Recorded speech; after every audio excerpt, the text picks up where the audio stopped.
अस्सलाम वालेकुम फ्रेंड्स, कैसे हैं आप? उम्मीद है खैरियत से होंगे। जी अल्हम्दुलिल्लाह, मैं भी ठीक हूँ। फ्रेंड्स, आज मेरा वीडियो बनाने का मकसद सिर्फ उन बिगनर्स बच्चियों के लिए है जो कबाब वगैरह तो बनाती हैं, लेकिन उनके कबाब कुछ पतले बन जाते हैं, कुछ मोटे बनते हैं, कुछ साइज़ में छोटे और बड़े होते हैं। चलिए जी, आज मैं अपनी बिगनर बच्चियों को एक कबाब, एक शेप, एक शक्ल में कबाब बनाने की छोटी सी ट्रिक देती चलूँ। जिस शेप में आपने कबाब बनाने हैं, आप उसी शेप का एक ढक्कन ले लें। जैम का ढक्कन होगा, कोई अचार वाले डिब्बे का होगा, इवन किसी भी चीज़ का आप ढक्कन लेके ऊपर आप एक लगा देंगे शॉपर बैग।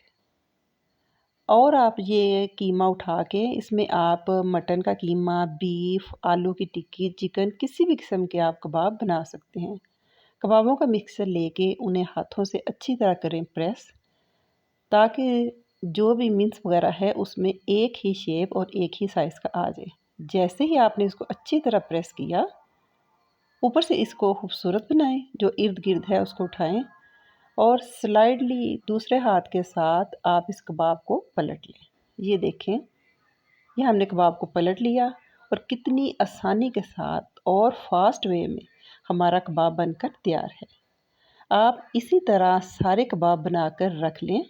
यकीन करें, जब आप इनको फ्राई करेंगे तो आप खुद देख के खुश होंगे कि सब कबाब की शेप और साइज़ एक जैसा है। उम्मीद है फ्रेंड्स, आपको ये मेरी आज की ये किचन टिप की सादी सी वीडियो पसंद आएगी। पसंद आई हो तो लाइक कीजिएगा, शेयर कीजिएगा और मुझे दुआओं में याद रखिएगा। टेक केयर, अल्लाह हाफिज़।